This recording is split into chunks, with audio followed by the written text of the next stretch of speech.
Lucky Route Zero.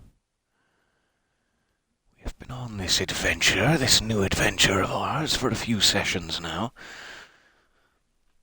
And we were just about to, die. I thought I did press a button. Let's go again. So sorry. I thought I had started Act 3, but then last session we realized that I had been misreading the circle, or the opening map here, and that we had not actually started Act 3 at all. Hopefully I'm better on the path now. So we were just in the middle of this seeming stage play called The Entertainment, and I had to go. I'm so sorry to break it up. That was a nightmare, but we're back now for the other half of the stage play. This may be a game that I need to do only in weekend sessions so that we have a little bit more time to finish these sorts of things up. But anyway, going back to what I believe is the lower depths bar in the stage play of The Entertainment now. And it does appear as though it has started over again. I was curious. If it was going to allow us to pick up right where we left off, but I don't believe it is. So you can see a good portion of this. I think the first act, or whatever, of the stage play is just Harry and Evelyn here talking. And then another lady joins them. I forget her name. I want to say Peggy, but I don't believe that's correct. Another lady joins them for the second act, and then we had just finished that act. So let me just try to skip past some of that, the first two scenes, and then we'll jump in where we left off here. But some of this will be a little bit of a rehash. My apologies. However, it's worth noting while we have some time during these first two acts that you can look around in here and see the sound cues playing for the stage. You can see the director back here taking notes and giving notes out, and a little behind the scenes information about this play that's being performed.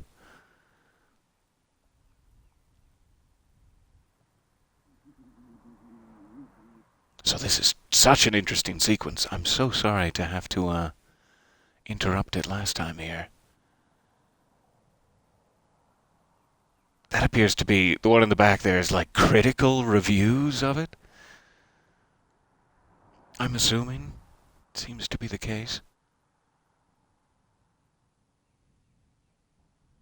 Alright, so I will try to get us back to Act 3 of The Entertainment here. And then we'll be ready to go.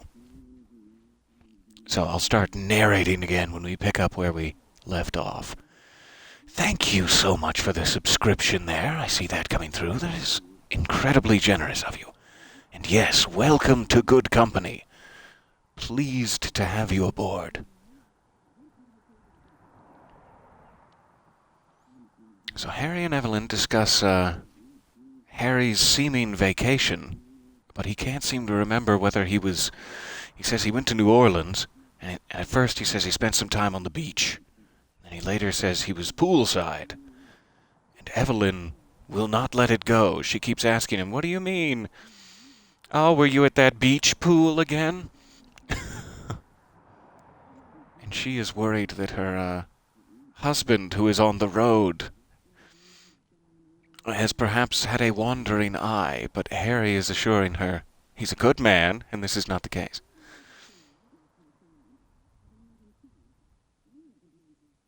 So I don't think I can, speed this up necessarily, but I'm going to try pressing a couple of things. Aha, I can speed it up slightly. Let me see how far I can get here. So sorry to interrupt the flow of this. I did look that up, by the way. He just mentioned Rain's Law, that he has to, he has all this weird, you see the brick and, the little mortar trowel, or whatever that's called, and she was like, "What's all this?" And he said, "It's to make sandwiches." And she said, "How does that make sandwiches?" And he said, "Oh, Rain's Law." And I didn't know what that meant when we first came through it, but I looked it up, and it's like that law: you can't sell after the Prohibition, you still couldn't sell alcohol on Sunday for a long time. And then even after that, you could only sell it if there was food, like if it was part of a meal. And so they had this thing that was just a sandwich, but it was a brick between two pieces of bread, and it counted as a food so that you could drink all night as long as you had a brick sandwich. So it's like a very specific reference to a sort of Prohibition-era weirdness, which goes along with the other themes of rural inequality and, lack of humanity in all forms from many people, which I am still trying to catch up to, frankly. This game is very gently handing me my, first of all, my ass, and then second of all, pieces of my heart back to me, which I've been enjoying greatly. Alright, so sorry. Still trying to skip past it here. I just keep going on rambles. We're waiting for our second player, or our third player, to join the scene. Just to mention it, the perspective you are, they keep mentioning you, because you're actually sitting on the stage here. That's your stage cue. You're a barfly who is, like, passed out at this table. And so you get to watch the play, but you're also a character in the play. You're a drunk sitting at the table, just not saying anything.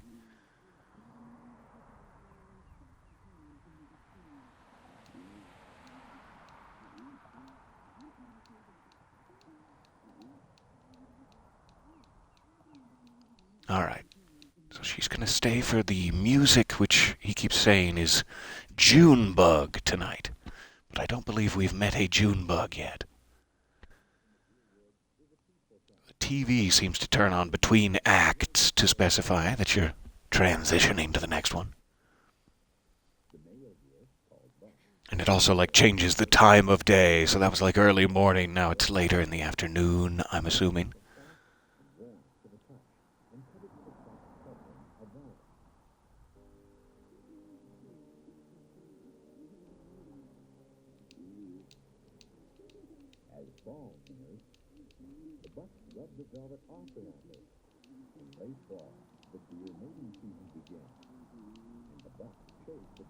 Alright, still skipping.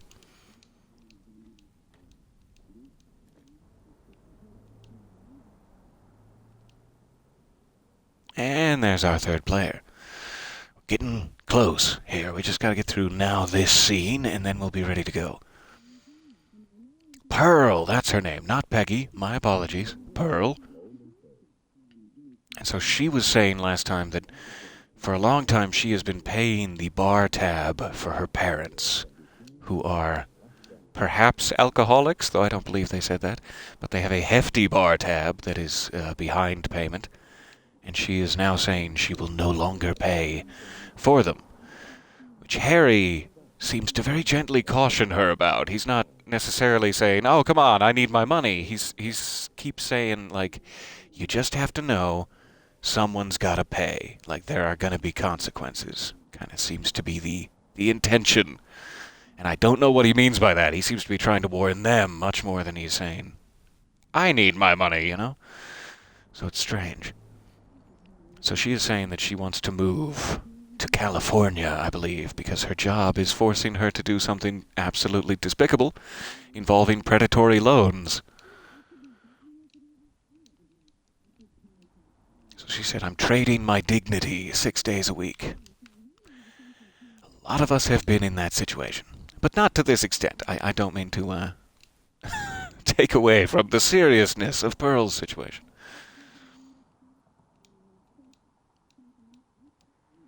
Okay, I think they also briefly mention, Pearl also briefly mentions staying for Junebug, but then she, like, changes her mind and leaves before the performance.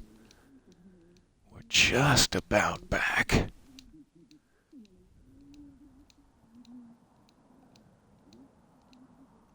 And another weird thing, Harry's like, he doesn't remember what car he drives, he doesn't remember exactly where he went on vacation. It's like he's lost some memories, or stopped paying attention, or it just doesn't matter. He's not in a place where it matters anymore. I'm not sure.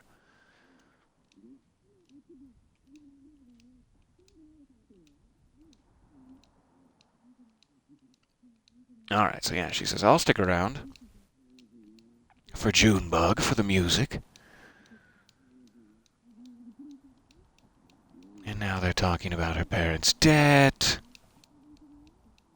Once again, you can see all of this during the last session. I don't mean to skip past it, but I was narrating it out with probably too many stupid jokes for the seriousness of the situation.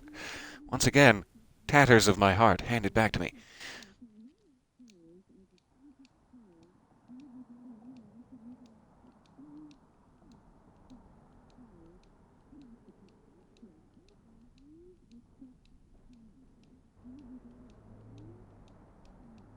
All right, should be almost there.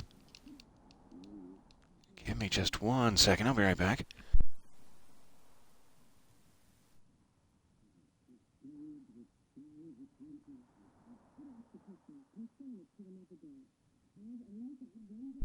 Okay, so I guess she said there, I'm out for a bit, but I'll be back to disappoint my parents. Or as she said, a couple of old deadbeats. And Harry is saying, just remember what I said. You know, someone's got to pay, that's all. Alright, so now we're caught up. This should be where we had to exit out last time. So sorry about that little interlude. We are back on track here. Pearl is leaving.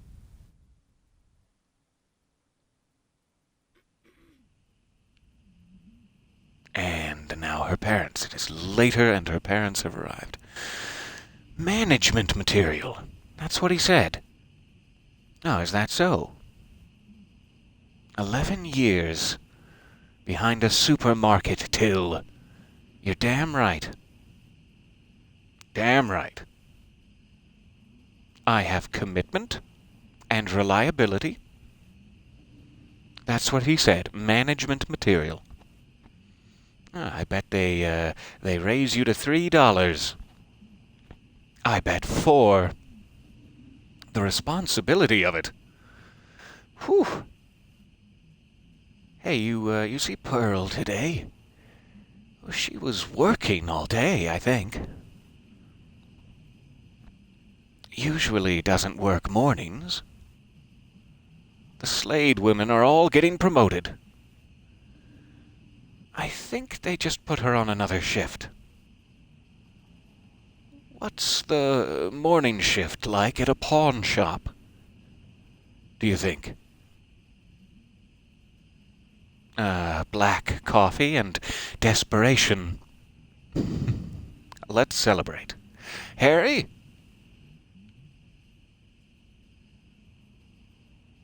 Another round. We're celebrating 2 promotions. In the family. Hey, you talked to Pearl today? Oh, she worked all day. She was here earlier, looking for you two. She'll be back.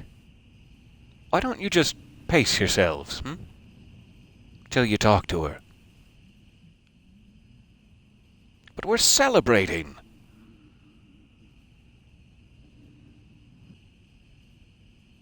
Pace yourselves, or pay your bill.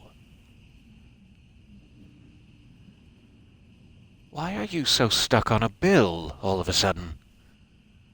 Are you sunstruck? Sure. You know, it's twice as bright when you go when you got the ocean and the pool both reflecting at you. Evelyn! I knew that was coming. I was ahead of him that time. You catch sight of any alligators down there? Oh, sure. It was gators everywhere. A swamp. Big sandy swamp, was it? With a pool and a hostess? Evelyn! What's that? Set 'em up, Harry. Junebug'll be here any minute. And we want to be receptive. Well, all right. But I keep track.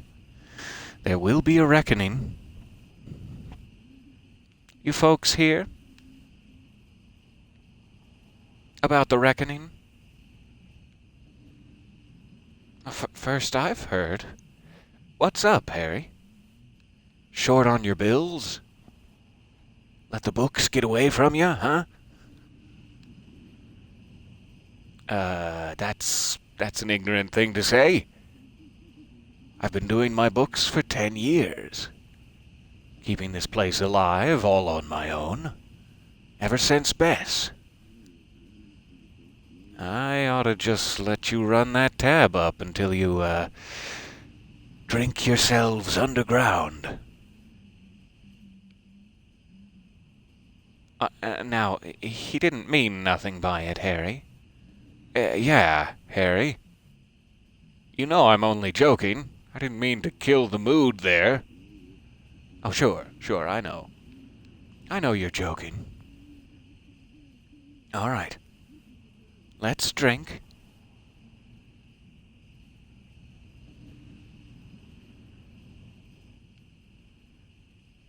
I better slow down. Hard times whiskey comes on strong. Don't want to end up like that, boiled owl in the corner. Is that me? Am I the boiled owl? That's such a strange mental image. Sorry, I hear they have some secret ingredients. Or a secret process or something. Must be talking about the whiskey. Something in the wood. They age it in. Yeah, something. Something strange in that wood. Drink up, Larry. Hey, don't call me Larry. It sounds like an old man. All right then, you silver fox. Oh, now you.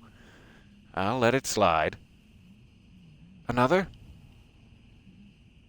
Well, I don't get paid until Friday, so I haven't seen Pearl all day. Oh, she can pick it up when she comes back.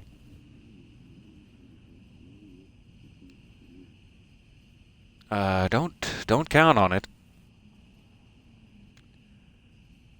What the hell kind of thing to say is that? Our own daughter? Generosities have, limits.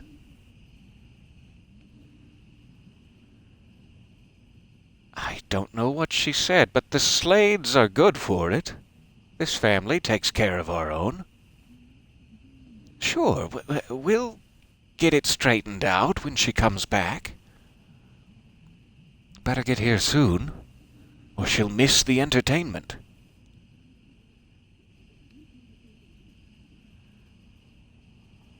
Shouldn't Junebug be here now, Harry? Yeah. That's what you get working with artists. Good entertainment, but it's always late. This is pretty late, though. We'll stick around. We're celebrating, after all. Sure. We were celebrating. Yeah, not expecting a late-night sentimental call. And if he does, let it ring. The philanderer. Last drink, Evelyn? One more, Harry. I just want to hear some music. Well, she better show up soon. All right, that must be the end of Act 3. Making progress. And Pearl has returned, I'm assuming. It's quite dark. We'll find out. Pearl, it's you. I can see.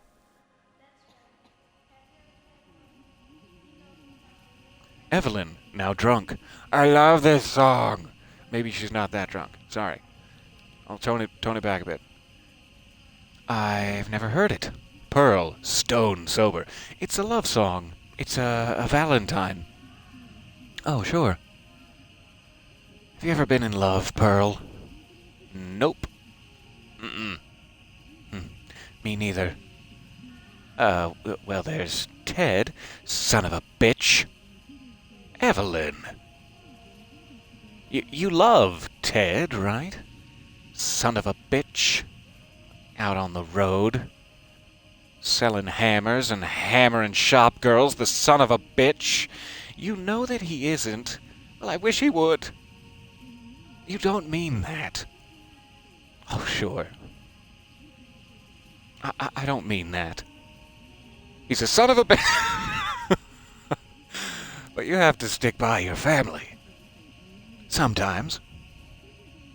If it kills you. Do you? Why? Well, you just have to. But why? I love this song. What if they are better off without us? My folks could get better with money. Ted could, I don't know, meet someone new. He wouldn't. He's a good man. Would you? All I want is to be free of parasites. Keep my own money, pay my own debts. Don't be a fool. Buy me a drink. What do you want?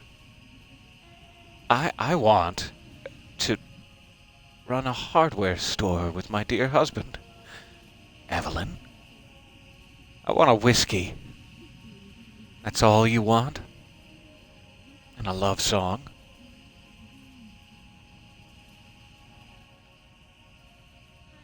She could have said, sure. Pearl, you could have said something. I shouldn't have to. I shouldn't have to say anything, Dad. Letting us just sit and soak up a debt. We're celebrating. Pearl, it's supposed to be a celebration. Don't you know the news? Larry, drop it. So, celebrate. I'm not stopping you. But I'm not paying for it. Your mother's going to be a manager. So, put a manager's salary on that tab. It's not... Sure, they said she's management material. What kind of material are you, Pearl?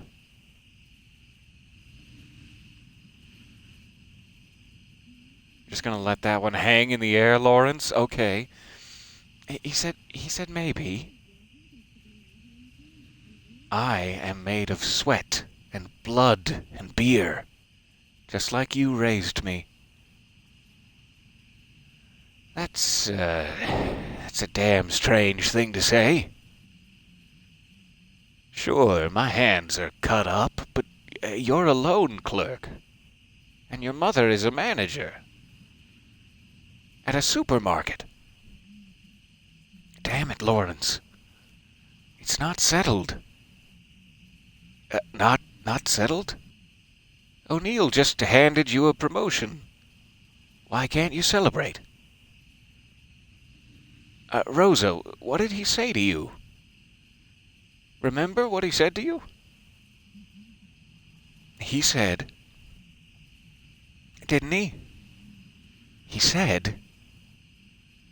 Maybe, eventually. Maybe, eventually? Yes, maybe, eventually, management material. Keep your chin up. Maybe, eventually.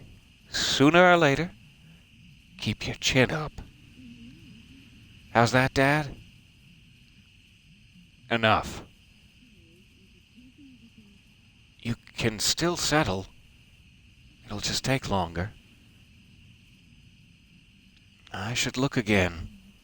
Just sit with me. Larry? Let's just wait for the music. Get away from the awfulness. Sure. We can celebrate. Sure. Slayed women are moving up. Eventually.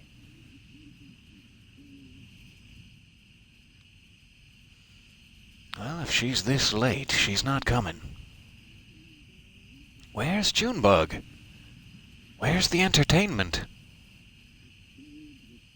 I said, if she's this late, she always shows up. I've got nothing better to do. You gonna settle? You gonna settle up first, rather? Oh, don't be a fool. Hey, watch it. I'll buy you a drink. How about a, water, Evelyn? And maybe call it a night, What time is it? I love this song. It's relaxing. Like the sun by the pool on a beach full of gators. God damn it, Evelyn. Harry, language. What would Bess think? Naughty boy. Good Christian woman, that Bess. God damn it, who cares? If I did or didn't go to New Orleans. She didn't mean anything by it. Maybe I just sat here alone in the dark. Would you like that, Evelyn? Is that what you want to hear? Watching nature programs in the dark? Yeah, just me and the deer and the gators and the goddamn dinosaurs. It was Harry's Ark, Evelyn, 2 by 2, out of the flood and into the poorhouse. She's just drunk, Harry. All on my dime. There's gonna be a reckoning. All of you. Just stick around and you'll see. What are you talking about, Harry? What reckoning? I want to hear another love song. Where's Junebug? I hope she never shows up. I can't pay her. The money's run out. What's that? It's gone. The money's all gone. I let you sponges soak up so many free drinks. Now I can't even stock the whiskey without striking a deal. No more whiskey? Harry. What kind of deal? It doesn't matter. You can't blame us. Harry, we're just a little short, is all. From time to time. Sure. Just leave, Pearl. Just trust me. Worried. Okay. I'm leaving. Are you sure? I'm sure. You don't deserve this. All I want is a love song. And a whiskey. Oh, you'll have plenty of time for whiskey. I just want to be left alone. That man is like a straitjacket. I know, Evelyn. If only he would meet some tall young thing out on the road. I know. 11 years behind a supermarket till. Keep your chin up, Rosa. Eventually, maybe, eventually. Now, you should all clear out. Where would we go? Just let us wait. Let us wait for Junebug. We're good for it. We just want to have a few drinks. See the entertainment, then we'll go. We'll go home. You don't understand. Sure. We know you're struggling. We're all struggling. Harry, you said you have a deal, right? God damn it! You don't understand me! Harry, your language! What's to understand?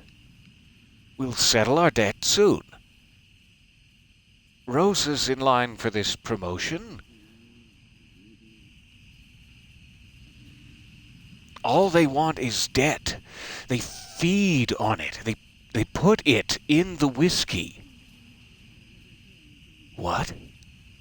What the hell are you saying? He'll be here soon. The boy from hard times.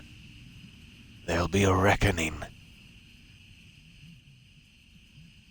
Harry, our debt's not to the distillery. It is now. I traded it. I sold it. I'm sorry. I'm so sorry. That's horrifying. All right. You get to see the whole thing play out live. Fantastic. Okay.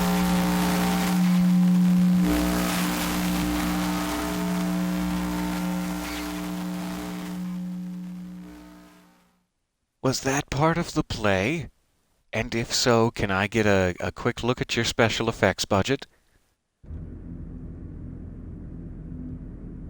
Fantastic. Okay, so now we've completed the interlude, the entertainment. Thank you for bearing with me there. Now we are officially caught up and ready to jump into Act 3. And we can rejoin our friends, I'm assuming, Conway and Shannon. I completely forget at this point where we just were. I guess we just spoke to Dr. Truman back on the main path of things. That was a devastating play. To have to hear all about Pearl moving to California to get away from these sorts of predatory loans that the bank has bought people's debts and can now trade it around, and that you might not know who you owe. Like, for years and years you have owed money to a close friend, and now suddenly you owe money to someone else who may not treat you well, is a horrible concept. And then to see it, to see her mention it as it relates to bank loans, and then to actually see it play out in a real-world situation with their bar tab like that, is such an interesting point. Okay, jumping into Act 3 now. Let's rejoin Conway before anything else happens.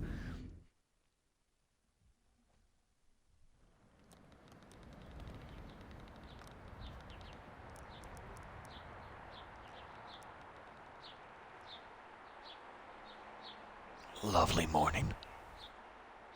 Steaming coffee. Silver foxes. The gang's all here.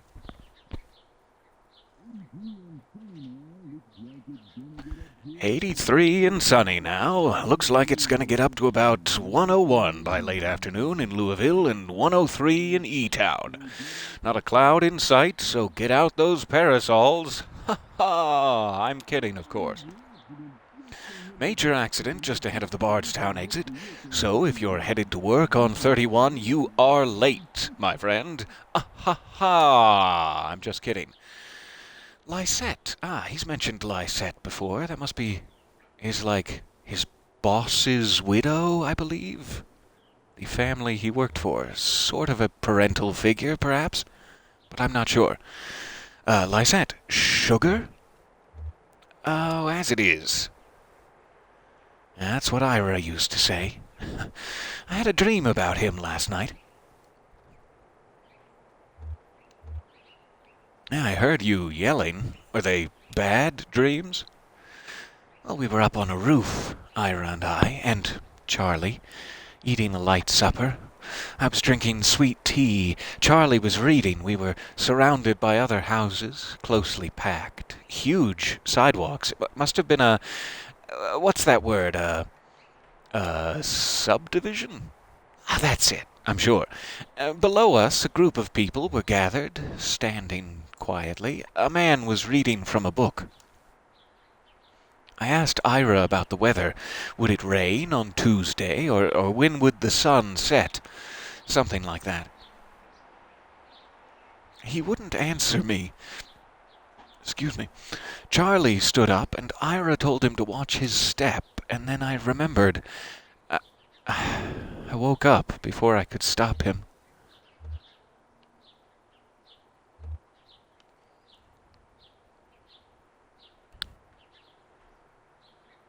Interesting options.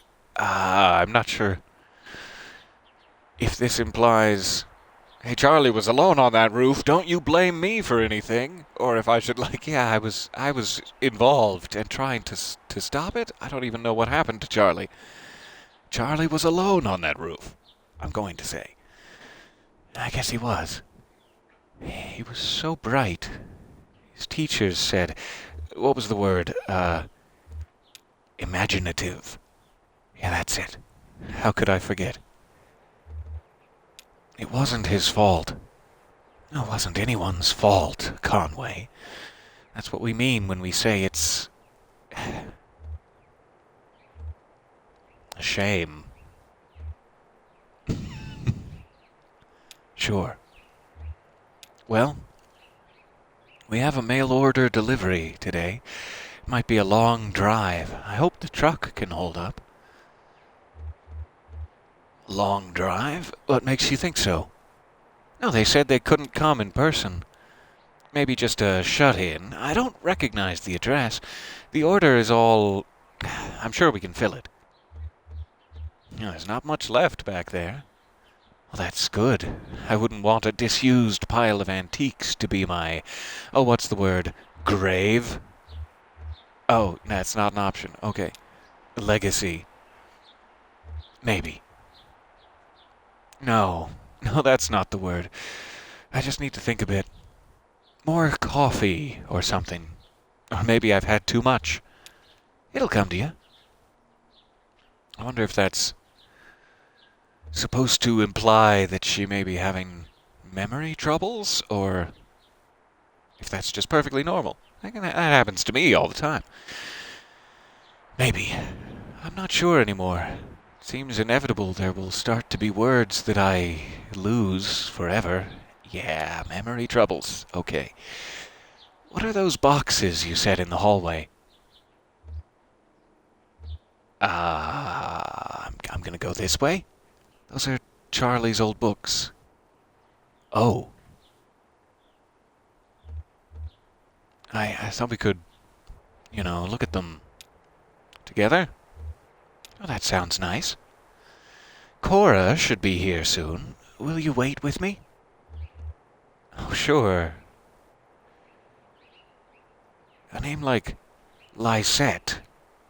What would the abbreviation be? I want to say Lice, because that's like an abbreviation I've heard, but it seems like it should be Lice, but that sounds like lice. So, sure, Lice, I'll wait with you. Radio announcer. There's your traffic and weather on the fives. That's every 10 minutes, brought to you by the Consolidated Power Company. Stick around for Old Kentucky Home with Kate, helping you turn your humble home into a mansion after this.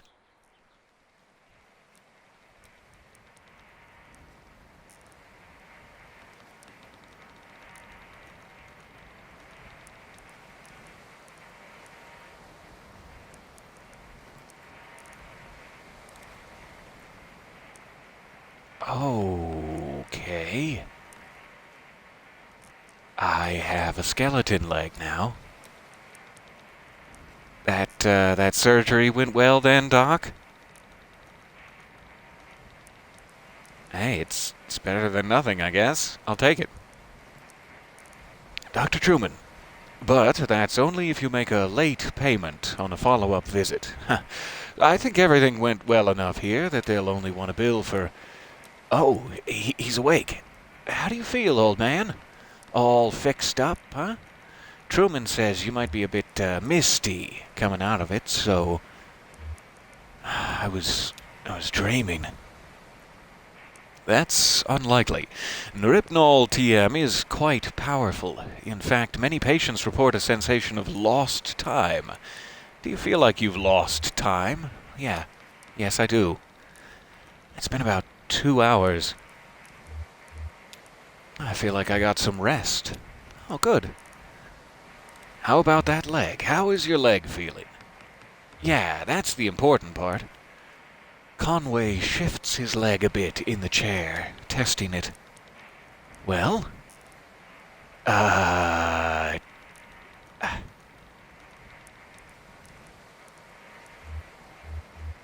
It was the heat.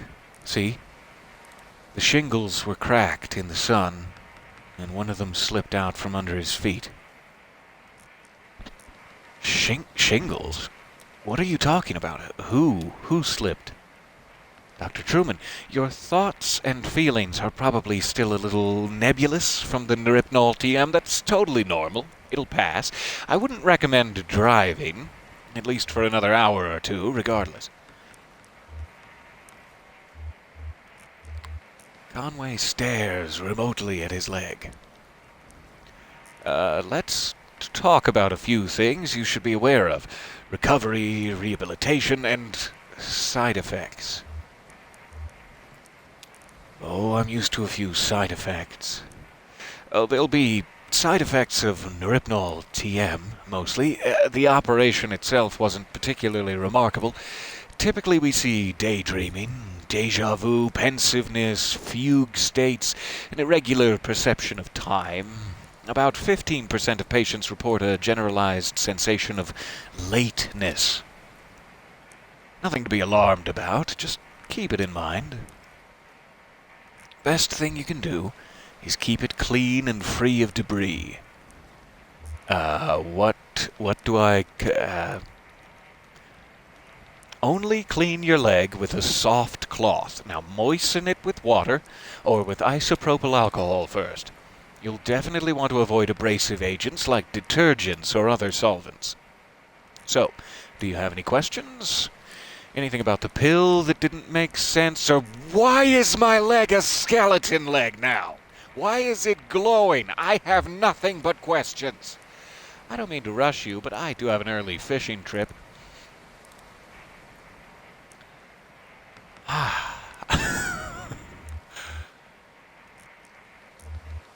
What are you fishing for? Let's just avoid it. Let's avoid all talk of health insurance and anything even related. So what are you fishing for? Oh, just out on the lake. Stripers, maybe? Gotta keep those wrists and elbows limber, you know. Thanks for your help. Julian's outside. We can head back to your truck.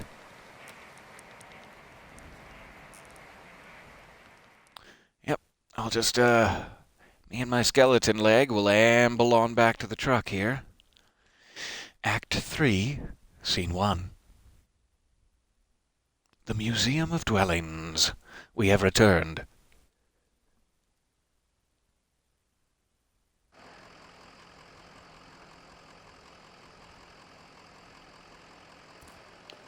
All right, Blue. Oh, this is much, much faster than I've been going for quite some time.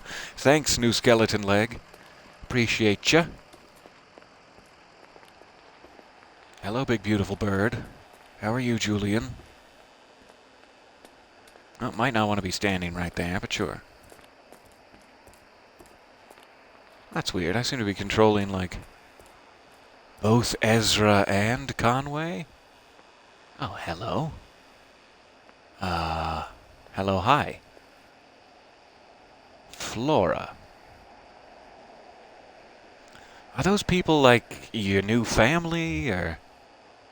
Yeah, I think we're friends. I don't have any friends, because I'm so busy. Too bad it's not raining anymore. Hey, did you make that boat? I folded it out of some paper from the front desk. How far do you think it will go? We should stand here and watch it until it disappears over the horizon with a far-off look in our eyes. Yeah, that's important. I'll lean my head on your shoulder, and right when it's a tiny speck, just before it vanishes, you'll say something romantic. Yeah, okay. Well, we'd better get started then.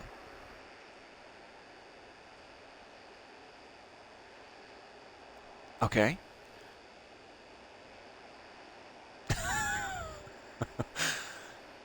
Is it going to take a while, or do I need to start blowing on it a little, just gently, the boat, to clarify?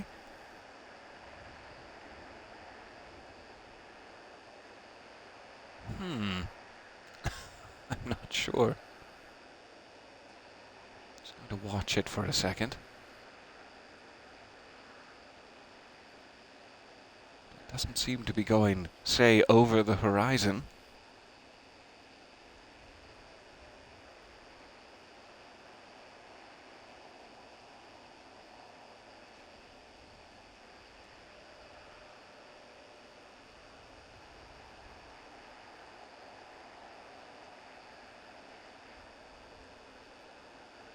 Let me see if I can find something on it here. 1 second.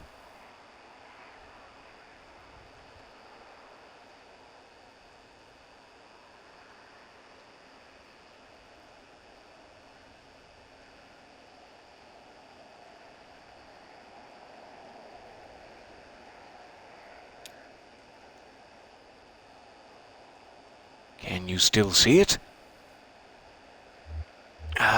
Yeah. Yeah, just barely if I squint. Well, you better hurry up with a poem or something. Okay. Something romantic. A boat beneath us, a sunny sky. Lingering onward dreamily in an evening of July.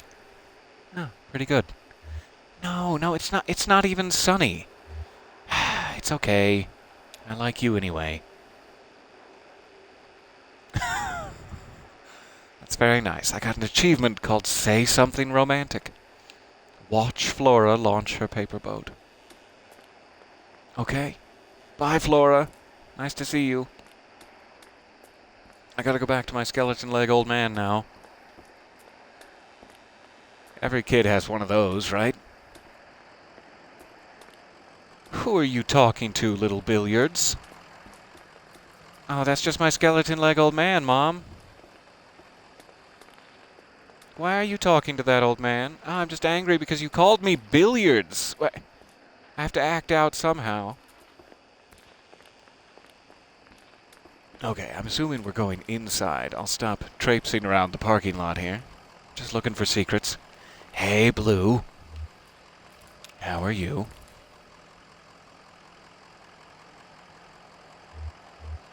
You get some rest back there, girl? I don't feel much rested myself. We'll get a break. Maybe tomorrow, huh? Shannon? Things? How are they? Hey, how are the drugs treating you?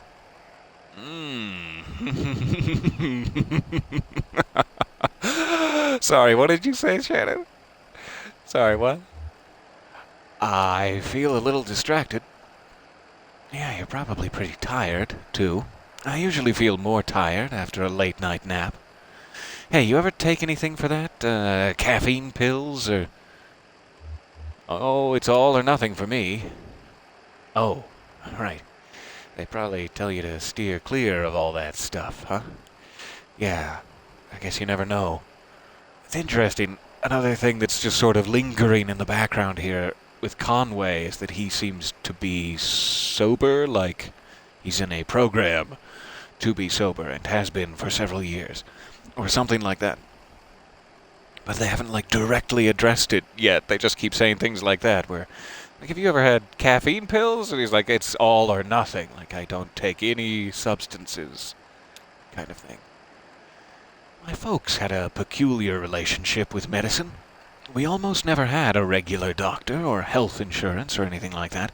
Our immigration stuff was a mess for most of my childhood, so we only qualified for state programs in small patches before something or other would get contested, and we learned to just pile on dentist's appointments and stuff in those short windows.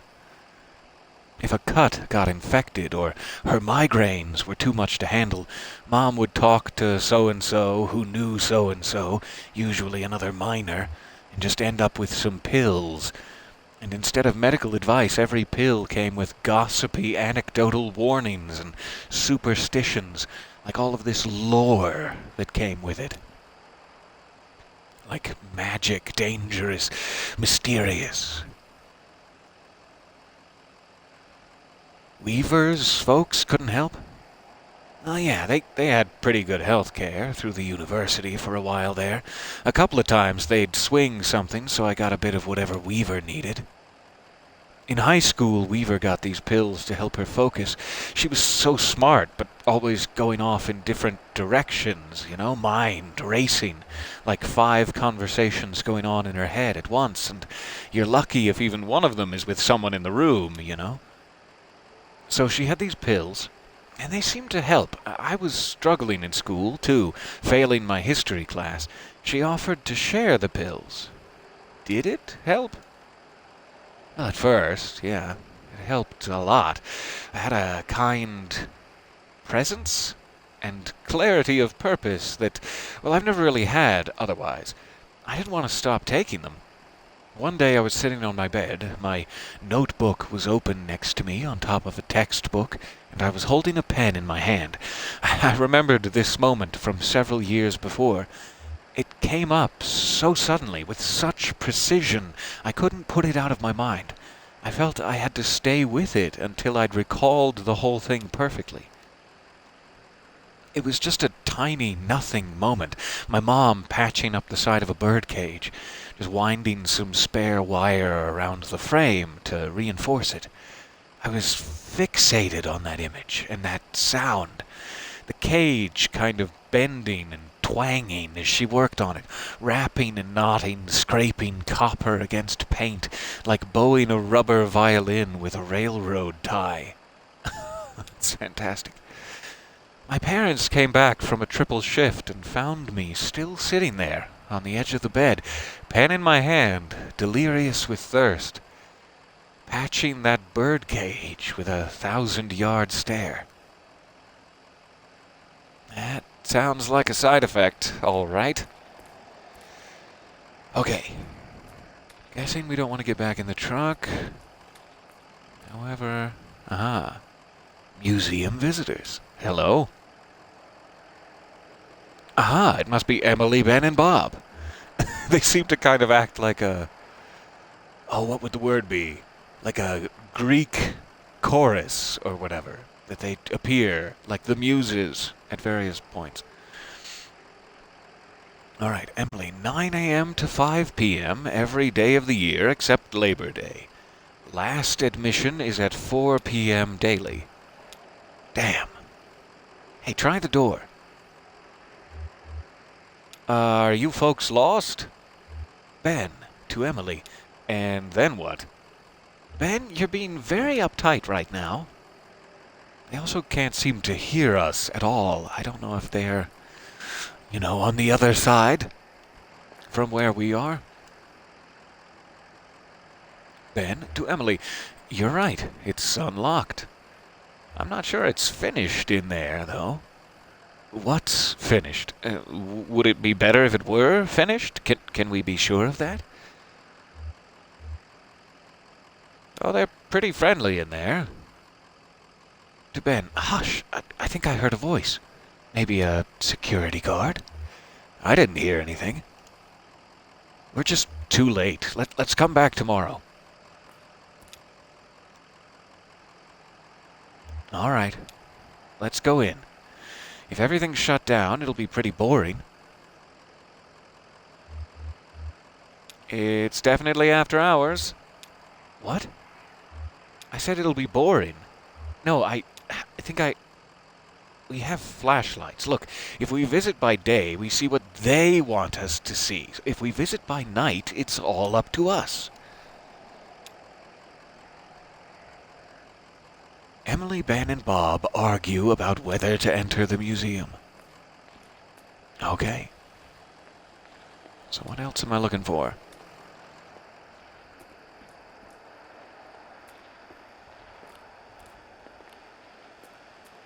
That's the extent of that side.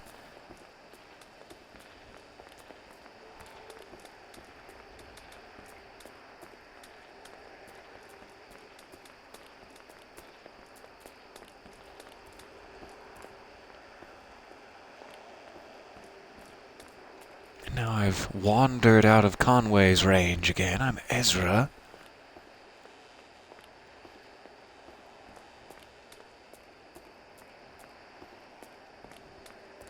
This was about where we saw Flora, I think.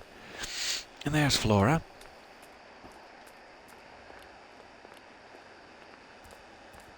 And it ends there. Can't go any further to the left. So what am I not seeing?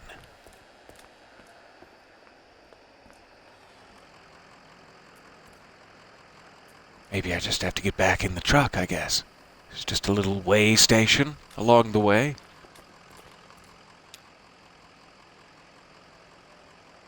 So, what's the plan here?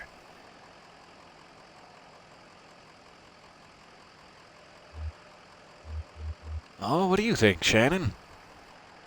Well, we've got to get back on the Zero and bring these documents back to the clerk at the Bureau. I'm just not sure how to get there. The entrance at the farmhouse was gone.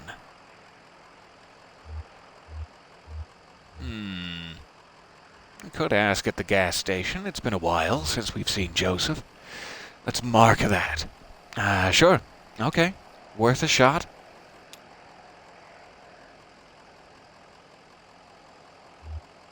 They have places to go.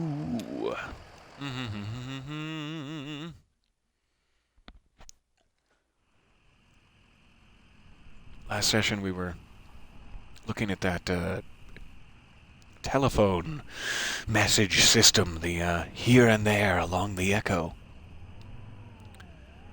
Oh, nice that Julian is accompanying us. I wasn't sure if we were Julian for a second there. Alright, so this should be Equus. Oh, okay. The truck's engine sputters and dies as Conway guides it carefully off the road next to a fallen tree. That didn't last long. Never mind the driving. Act 3, Scene 2. A tree. Any old tree. Not important.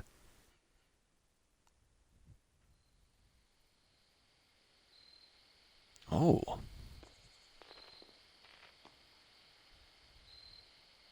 I might not get close to that, Ezra, but you do you.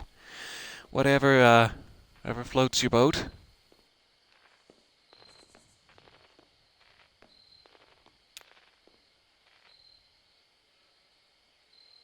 Nothing to be done? It just won't start up again. Damn, you had this truck long? I can never seem to start it at night. Wait, is that why you always leave your truck running? It's just superstitious. Right. Any other quirks I should know about?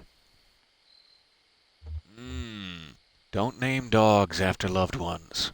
Because you have to name your dog something that will become a loved one instantly afterwards. Then how does it work?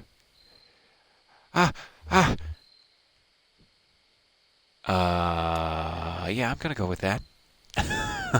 No Aunt Blue, then, I guess. Anyway, do you know this area? Anyone around here that could give us a hand? I drove past here yesterday. Oh? What were you doing out here yesterday? That tree, that bog.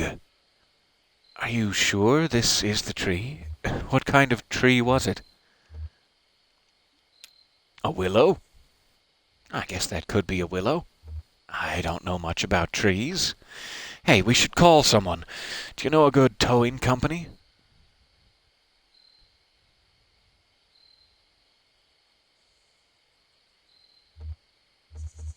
I can't read the name or the number on this flyer, but it looks like a picture of a tow truck. Worth a shot. I'll give him a call. Hope I can get a signal out here. Speaks into the large brick cell phone held up to her ear. Hi, hello. We've got an old, I want to say diesel, old truck just stalled out. Inaudible and sleepy, yes. Oh, did I wake you? Your card says open 23 hours a day.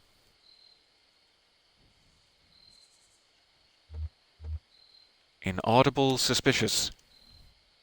Yeah, but we have a car. I mean, it's a truck. We're broken down by the side of the road. That's why I'm calling.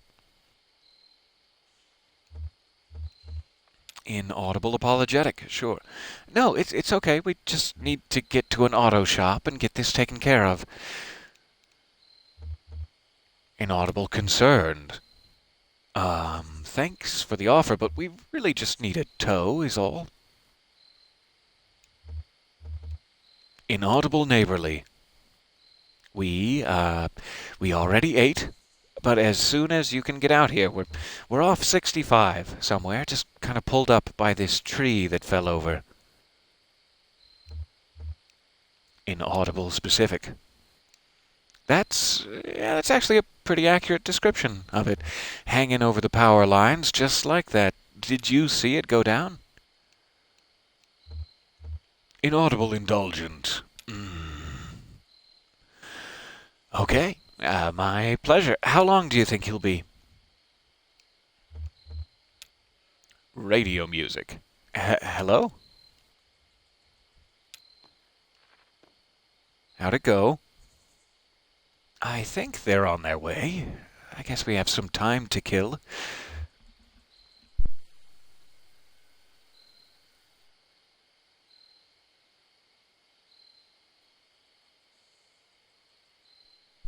Pardon me.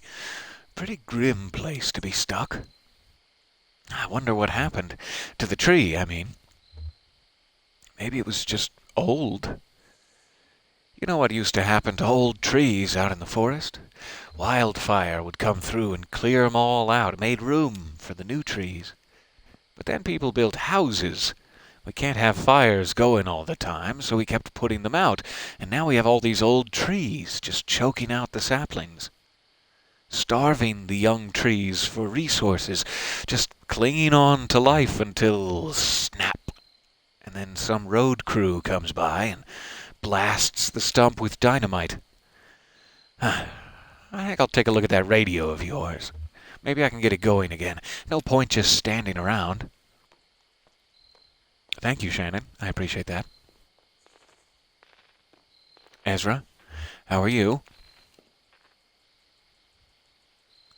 Are you bored? Oh, not yet. Okay. To me, you look a little bored. Let's play a game. Okay. What would you like to play? We can tell the future with this little tree branch. It's pretty easy. We just break off all the little sticks on each section and count through the different things that could happen. Okay. What should we ask? It should be about you. I can't do both the counting out and the questions. How will I travel in the future? Ezra snaps the smaller branches away, one at a time, counting out possibilities. Motorbike, motorboat, horseback, hearse, old truck, new truck. Oh, new truck. These other branches are too bare. Don't worry about it too much. It's just a bunch of sticks. Hey, Blue. I wish Julian wasn't so busy right now. He's got a lot of houses to carry still. I wish I could help more.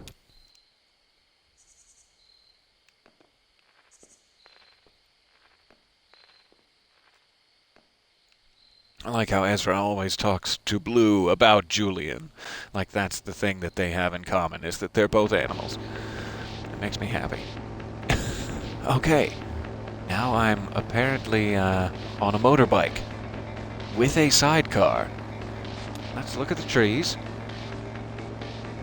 Johnny, is this the right way? I don't recognize these trees. Junebug, there's Junebug. Ah, of course it is. Yeah, I'm sure you're right.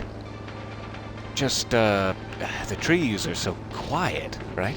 Usually you'd hear birds, wind, a squirrel, or something. Turn your ears down and focus on the radio, Cricket. It's an interesting thing to say, sure. Yeah, you're right. Maybe I'm a little bored. I'll work some chord progressions in my head for a while or something. Road behind. Is the bike kinda dragging a bit tonight? Yeah, if only we had some trash to jettison. You know you'd miss me. Oh, you're the good kind of trash, Cricket. Ho ho, we should write a song about it. A dirge for drums and voice. Oh, but solo guitar is really hard to pass up. No, it's a dirge for drums and voice. Ha, very avant-garde. Johnny. Johnny singing. More than all silver and gold of this earth. Oh, you should have been a poet. I'll leave poetry to the professionals. Are you nervous about the set? Yeah, I guess. We're good. We know how to play. It's just... then what? I'll just hang out at the bar, I guess. Oh yeah, Harry'll be great company. Carping about the late nights and his bottom line.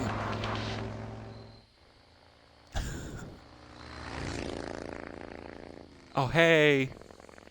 Hello and goodbye. That's interesting, alright.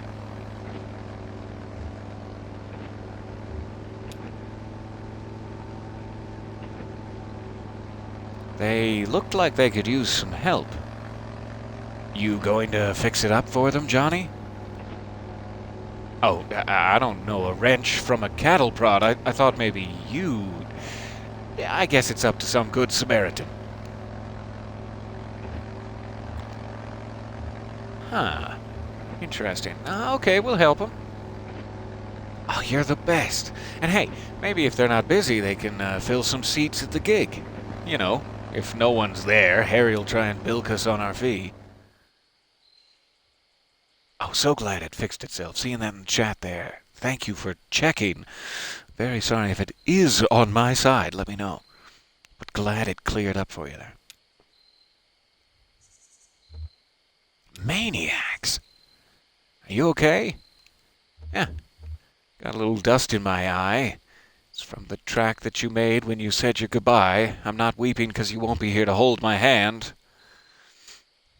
For your information, there's some inflammation in my tear gland. All right. Oh no, here, I think I have some eye drops. They were in a hurry. Well, some folks are always in a hurry. Not you, though, huh? You just keep drifting along. Don't let anyone rush you. What is that? Is that patience? Something like patience. I guess that's what I like about you, old man. You know how to wait. I don't think I ever will. Oh, hello again. Good to meet you folks. This is Blue. This is my skeleton leg.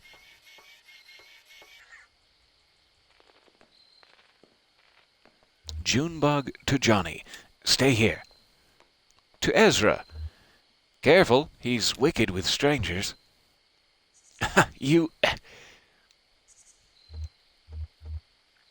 Oh, hey, you didn't have to stop. We've got a tow coming. Oh, hear that, Cricket? We didn't have to stop. Oh, why did we stop? That's a good question. These folks seem to have a certain handle on the situation. So... Oh, we thought you were stopping to help. Oh, sure. Something like that. Listen, we've got 2 questions for you folks. What kind of people do you take us for? I mean, how do we strike you? Not sure I follow. What kind of temperament do you think we have? What kind of work would you say we do? I guess some kind of art? Some kind of art thing, maybe? Oh, it may be. She's the artist. I'm just an entertainer. Now, here's another question for you. Do you like music? Do you like music?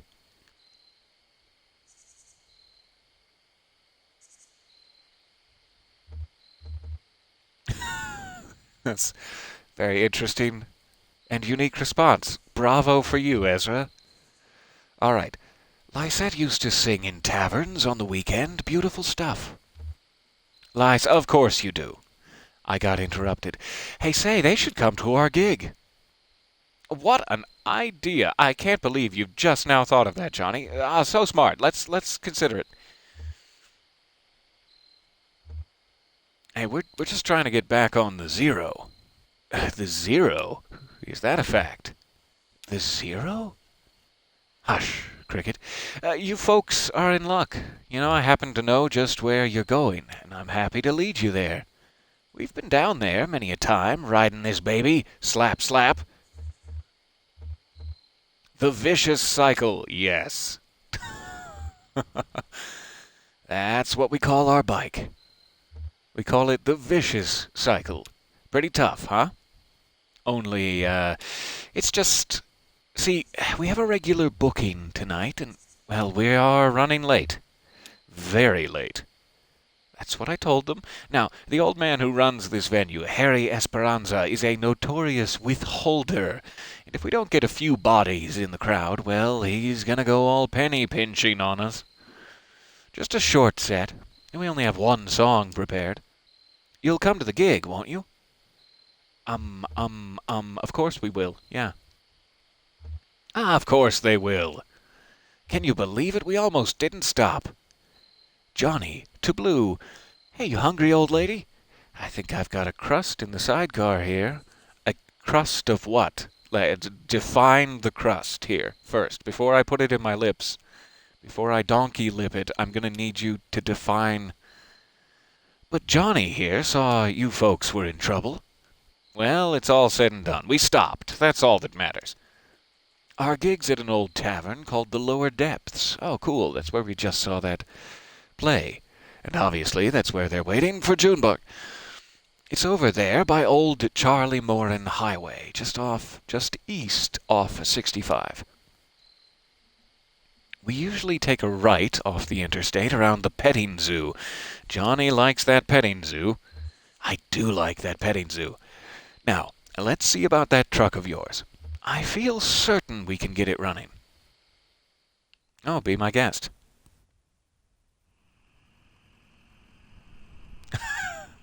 First of all, stop riding and slapping babies. That's not nice. All right. So, there seems to be like a truck and a motorcycle. Awesome. Convenience store. The convenience store is just a tiny booth in the middle of a lot that must have once been an active gas station. The light in the booth is on. Approach a window. Conway approaches. The inside of the booth is big enough for a card table, 2 chairs, and a few plastic crates filled with snacks and warm Coke. 2 men shuffle plastic dominoes across the table. Look for a door. He finds a sliding service window on the far side of the booth, the kind that can slide in and out of the booth without allowing anyone to reach in and make a grab for the cash register. Knock on the window.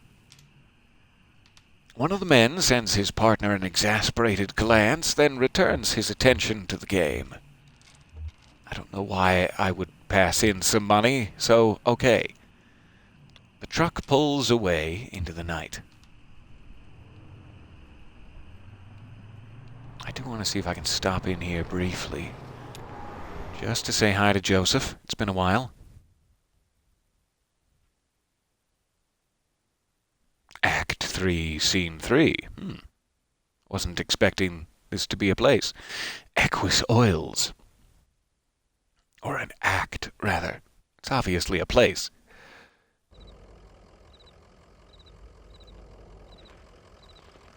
I have quite the little family gathered here now. Hey, Joseph. Truck sounds like it's running kind of rough there. Better keep an eye on it.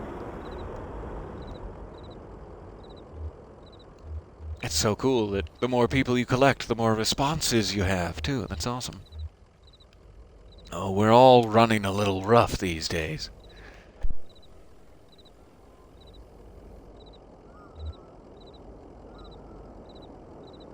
Well, that's you and me, anyway. Closer to the finish than the start. Seems it gets a little bumpier as you go.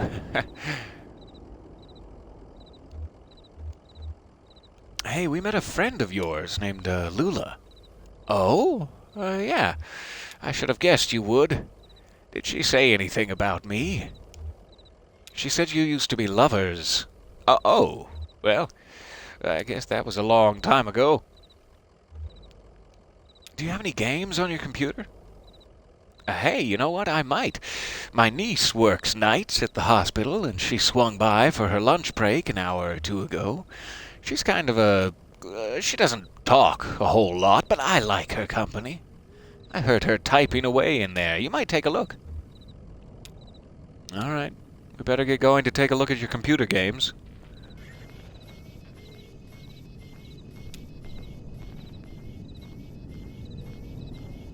Conway taps a key. I thought he was going to let Ezra do it, but sure. Conway taps a key. Games. Directory listing for games. Psychotherapist. Sports medicine professional 1973. Ooh, that sounds thrilling. Let's try psychotherapist. Loading psychotherapist. Ready? Run. I am the psychotherapist. Please describe your problems. I'm thinking of drinking again. Do you believe it is normal to be thinking of drinking again? It's been a while, but things are changing. Well, that's quite interesting. I'd like to try an exercise now. Please close your eyes and ask another person to read the following text aloud. Shannon, reading. It's summer. You're sitting in a very long hall on a backless stool. The seat is upholstered in fake leather, slick with condensation. You shift your weight uncomfortably. At the other end of the very long hall, a ceiling fan beats out the rhythm of seconds. The air in the very long hall is still. You need a shave. You feel 3 rough whiskers curled over your upper lip. You shift your weight on the slick leather seat and exhale gently to displace the 3 rough whiskers curled over your upper lip. The very long hall is silent, except for the ceiling fan beating out the rhythm of seconds and the noise of your breath as you exhale gently to displace the 3 rough whiskers curled over your upper lip. Your tongue is burned. Perhaps you drank some coffee too quickly within the last several days. Your mouth is dry and the lights are slowly dimming.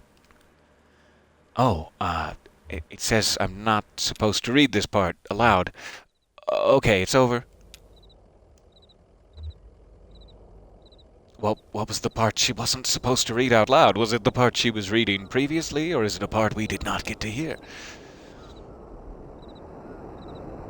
Okay, I've apparently also deleted Psychotherapist from his machine. Joseph, I've chosen for you.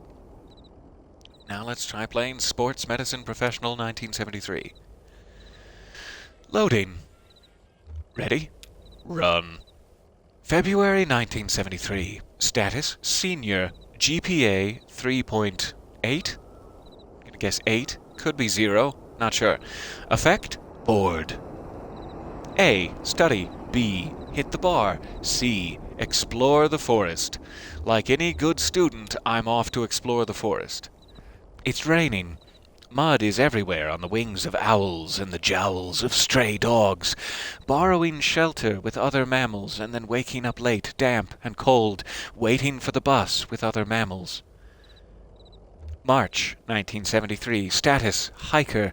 GPA 3.8. Effect, bored.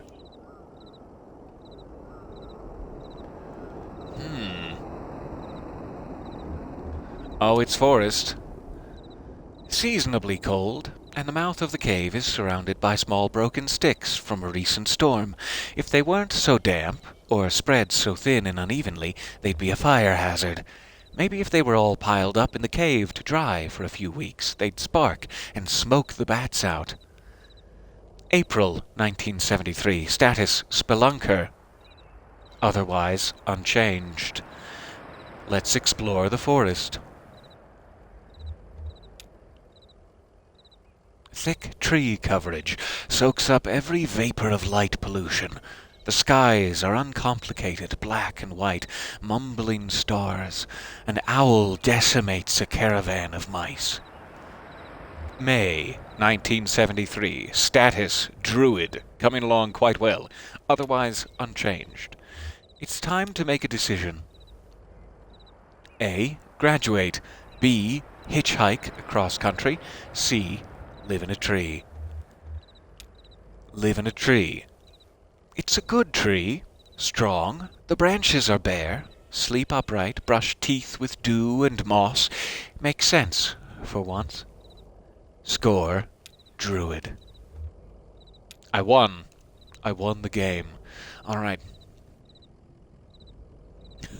This is fascinating.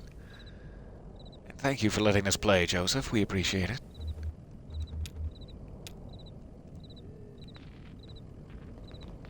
Sorry I didn't let Ezra do it, though. He'll get his chance. All right, Johnny, sorry to keep you waiting.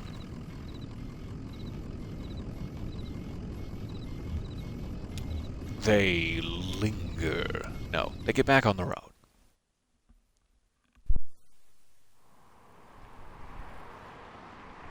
So let me see if I have a note for this. Over by Charlie Morin Highway, east off 65. Take a right around the petting zoo.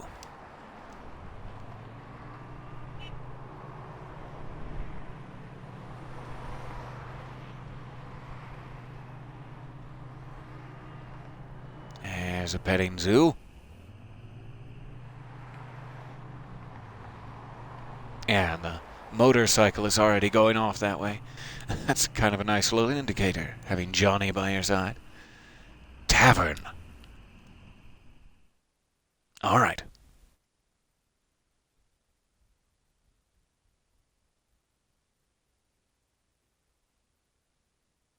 Oh, this is a very fun fact in the chat.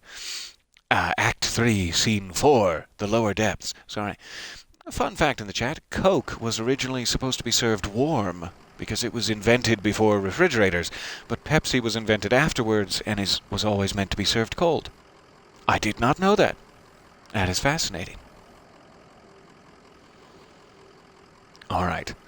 We have arrived at the lower depths. Let me check in with Blue. It's the most important part of this. It feels a little like home, huh? It's not all bad memories. Just about 99.9% bad memories. Some of it I don't remember at all. Alright, we have a bar door. We have a dumpster. The trash bin is filled. Several pairs of working shoes, a few hats, a small Ziploc bag with 3 pairs of eyeglasses. Huh.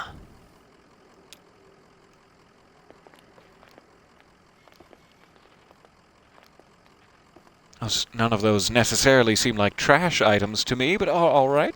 Sure. Is that just always red? I wonder if it ever changes. Nope, you should stop. Alright, bar door.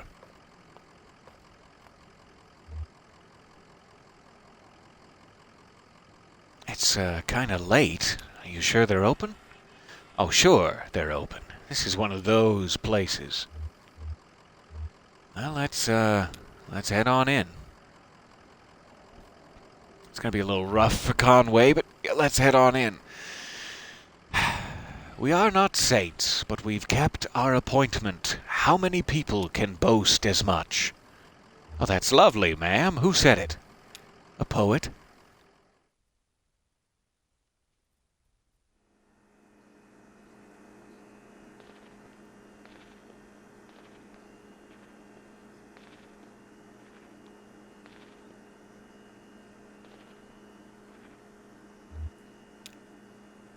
We start with Ezra. Ezra flips eagerly through the jukebox's catalog of songs. What do you think? I don't know how to play this game.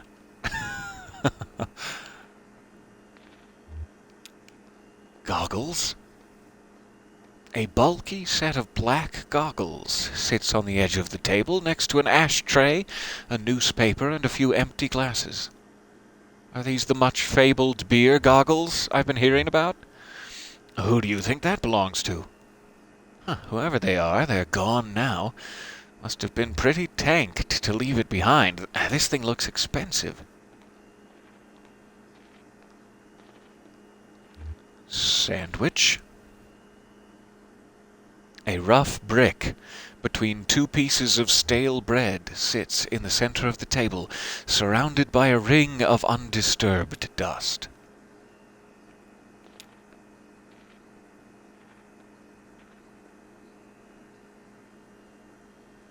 Ma'am, I hate to say it, but the cupboard is bare. Have some vision, Cricket. We've got 1, 2, 4 patrons. Harry doesn't count. I was counting blue. Well, we've done more with less. I haven't been in a bar like this since, gave it up, huh? Well, I bet Harry has some coffee on back there, but I won't vouch for quality. She's a connoisseur, you see.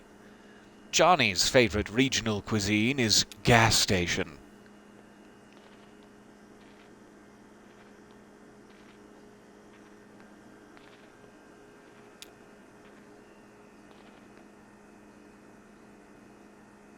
All I'm pouring tonight is Hard Times whiskey. Does that include non-alcoholic drinks? Got any coffee going? No coffee. Hard Times whiskey. Yelling towards the exit. Say, shut the goddamn door, would you? I can't afford to run the AC all night. Oh, sorry, Harry. Oh, it's you two. Where have you been? Never mind. Listen, I can't keep this place open through the small hours of the night just waiting for musicians. Gets lonely, doesn't it? Yeah, kinda. So how about some music? There's nobody here to listen to it. I can't pay for... We brought some people, Harry. A crowd is forming. Well, yeah, but also Couldn't you use a break, Harry? Yeah, I have been on my feet all day, but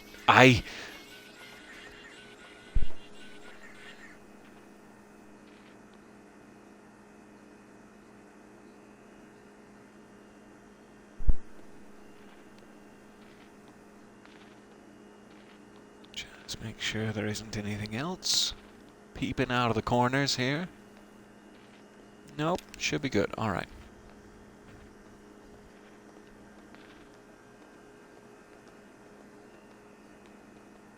I'm ready.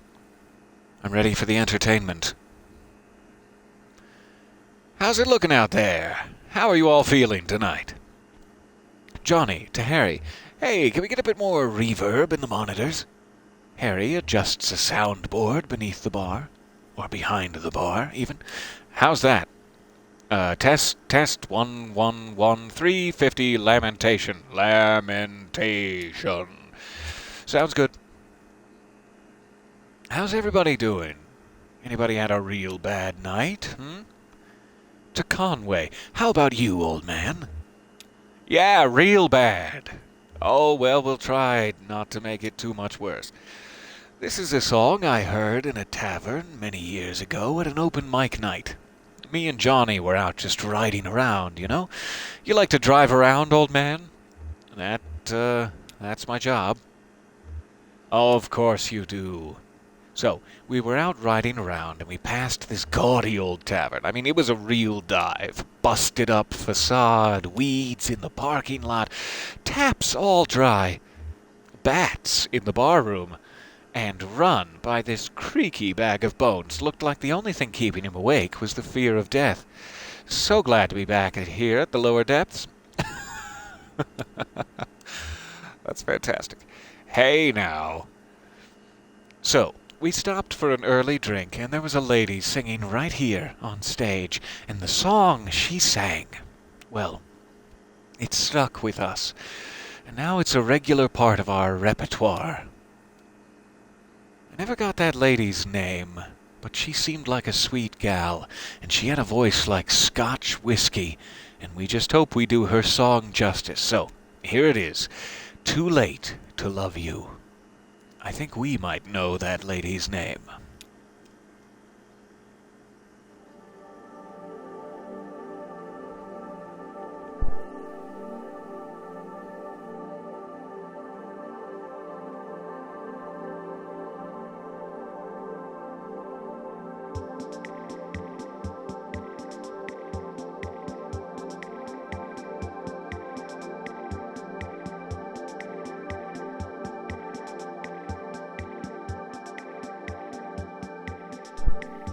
Very impressed by this costume change.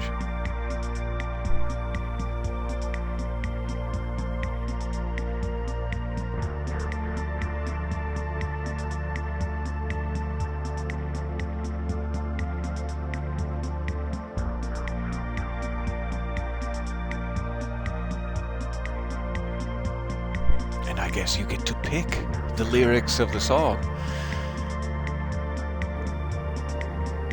Okay. I wish we'd met before.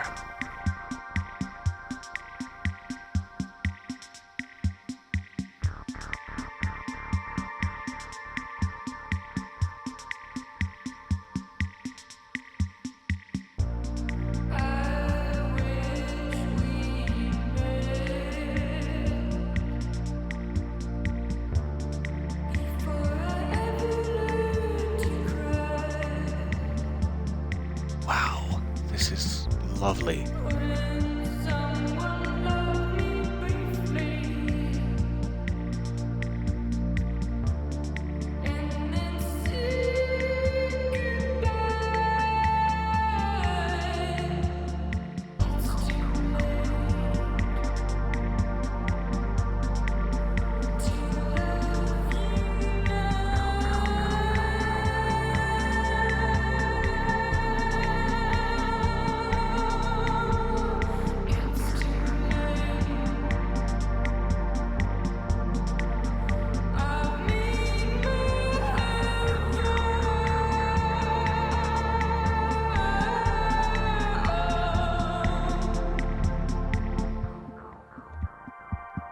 As long as you were gone.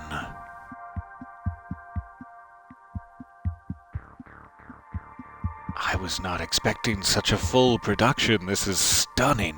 My goodness.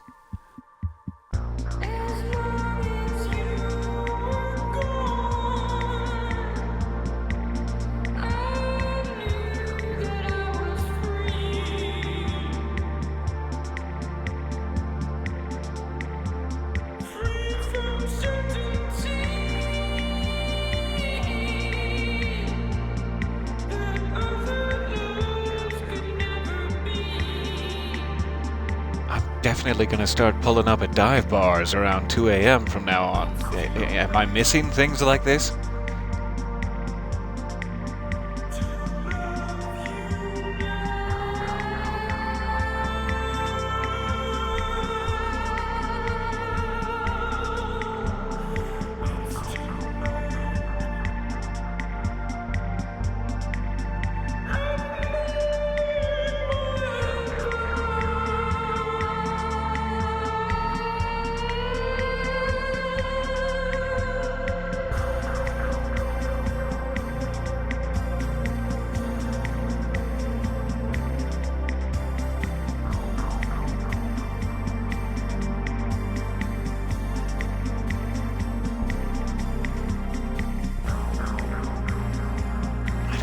It's like I really needed to hear this. It's one of those songs.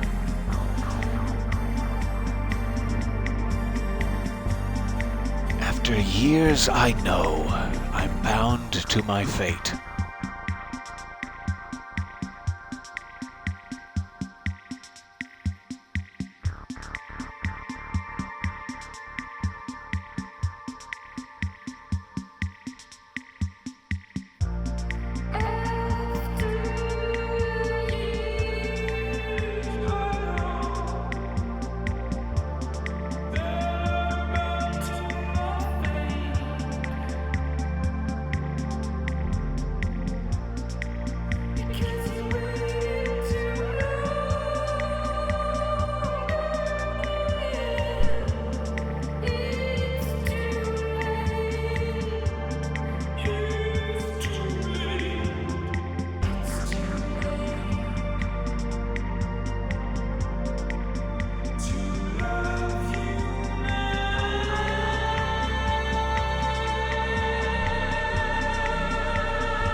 Stop, let go of my heartstrings. Stop plucking.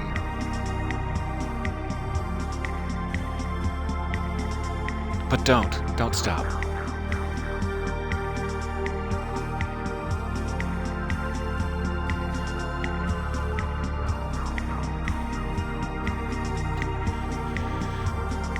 Absolutely worth the wait. Bravo, Junebug. Bravo, Johnny.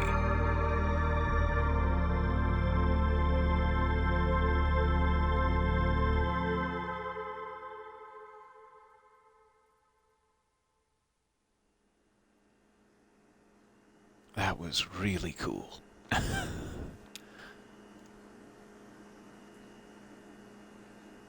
Well, I hope you liked it. I've heard it before. I don't doubt that. You look like you've spent an evening or two in a grimy old tavern. Hey, listen. We appreciate you folks sticking around for the show. There's nothing more wretched than playing sad songs to an empty room. We've just got to get our fee from Harry, and then we'll get you headed to the Zero.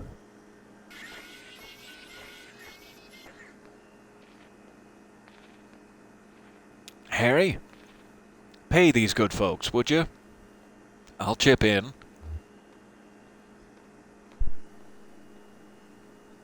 Well, Harry, I think that went pretty well. We literally blew the roof off the place. I'd say the crowd was into it. Reverential, even. Rapt. I guess the usual fee is about right. And we'll let you get back to your business. Well, that's just the... Damn it, I was trying to tell you to. I can't pay. They cleaned me out. I've got nothing left but a goddamn IOU from the distillery. An IOU? Yeah, I traded them some... I traded them for some whiskey, and I guess I had some surplus credit, so I got this note to get some more from them later on. It must have been a hell of a trade. I had to. Gotta keep this place open somehow, goddammit. Watch your language, Harry.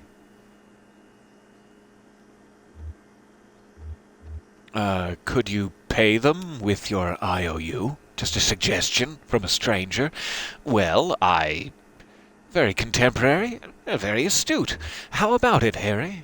Let's push some paper around, Well, it's just... I can collect on it here when they bring more whiskey up, but for you to cash it in, you'd have to go down to,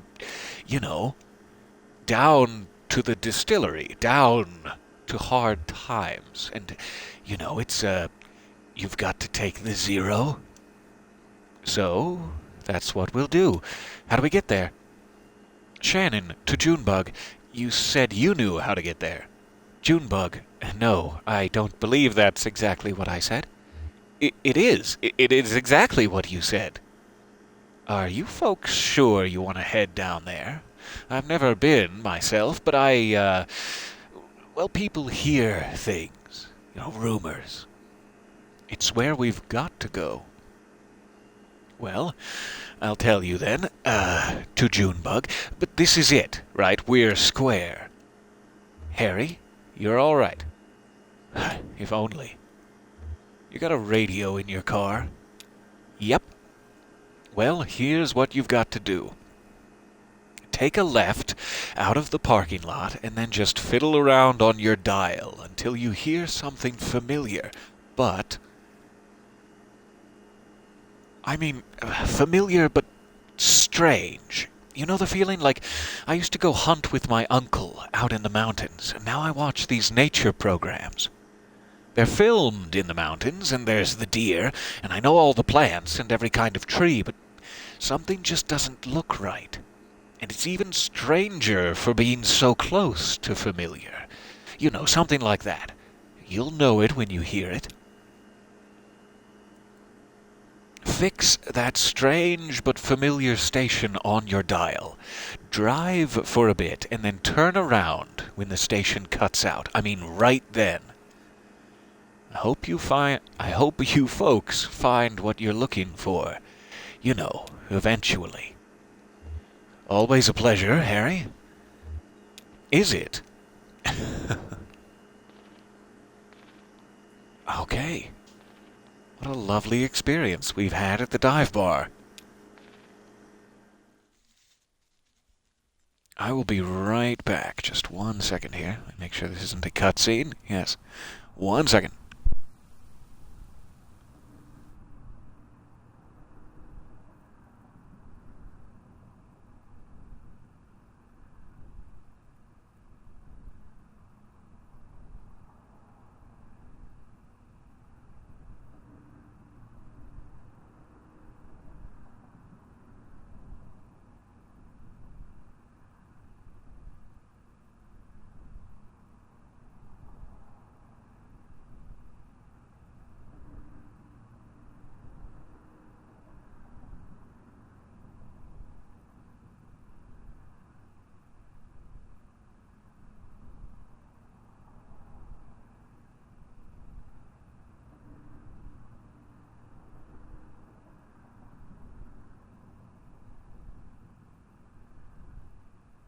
Alright, so sorry about that. I've got my caffeine now. This is very important. However, I'm going to mute you as I sip my caffeine. 1 more second.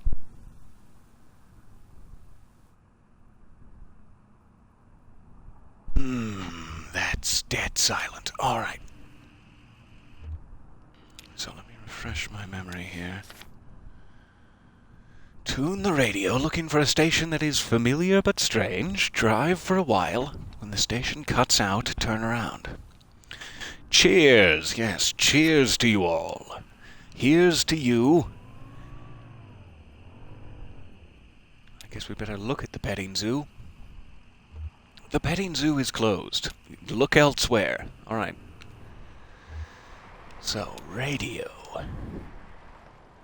Interesting. Did I just now... Oh yeah, I guess she fixed it, didn't she? She said, I want to take a look at the radio in the car. And then now we have this icon. That's great. Okay, so we've got AM and FM. I don't think he specified.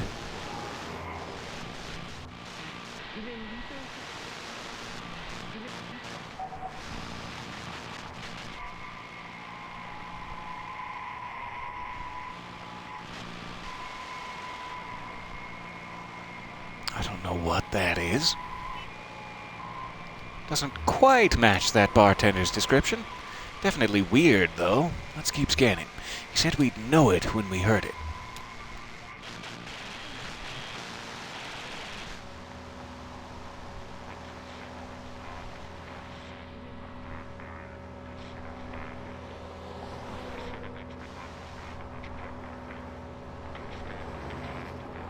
There's definitely some dialogue there, but I can't catch it.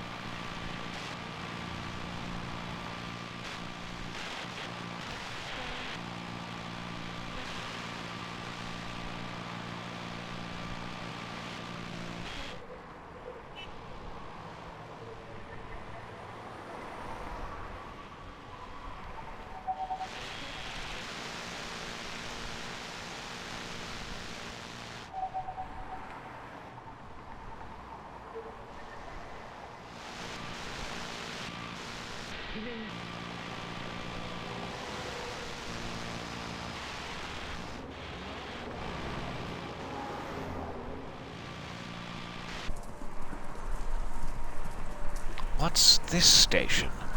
I've never heard this before. It sounds like horses? Horses running?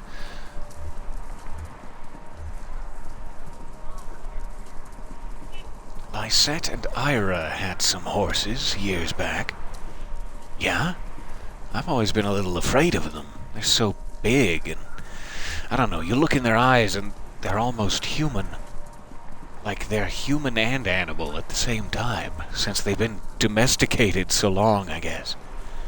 Well, that fits familiar but strange for me. Harry said we just drive until it cuts out? Okay.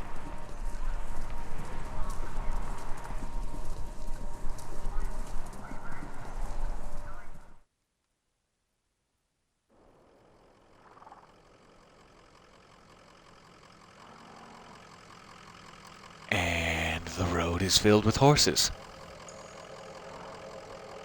Real horses? Shadows of horses? Not sure yet.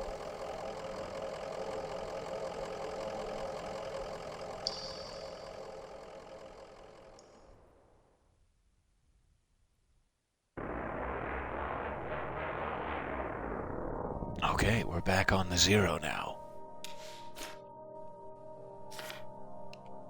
And we're now looking for the bureau again, right? So, like, storage facilities at the Crystal... Where was the bureau? I'm not sure if we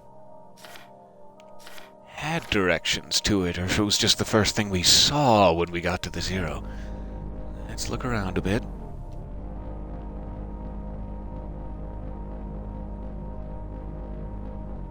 We can finally get back on this. Oh, that's interesting. Hall of the Mountain King. I just barely caught that.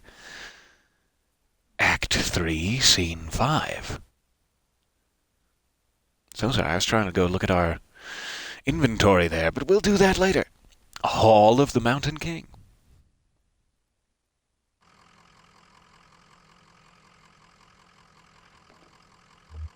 Hey, Blue. Wanna nibble on my leg? That's about the best snack I can offer you right now. Now, what do you suppose happened here? Some kind of storm washed it away?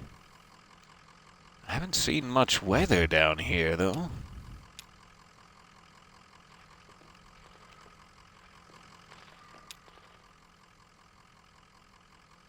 The bridge ends abruptly, crumbling in disrepair.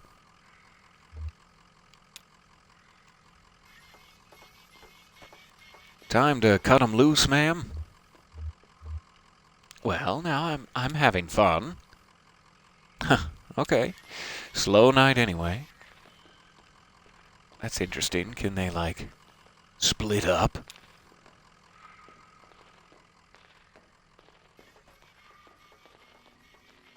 Alright, I'm going up a boardwalk.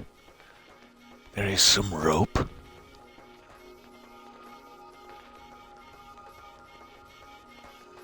A loop of decayed rope is coiled on the banister. Let us slide. Some rotted sections have been smoothed over with a fine dust. So not the sturdiest of ropes. Perhaps do not trust it. Computers. Interesting.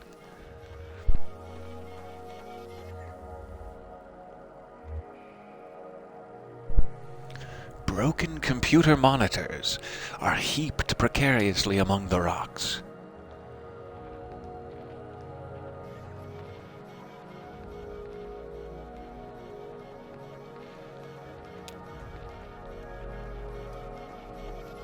A pet carrier for a cat or small dog has been left by the path. A calcified rag wadded in the corner may once have been a blanket.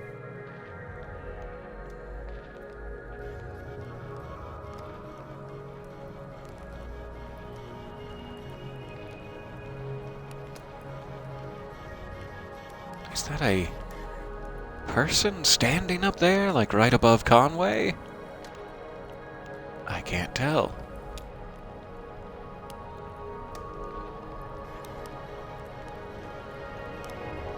A hiking backpack leans against a rock. It's empty except for a dusty bag of cat food, and a few punch cards.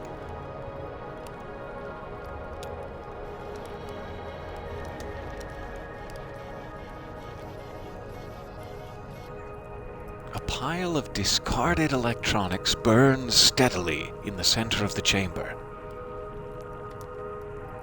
Amy was a person. The fire once more. Still there.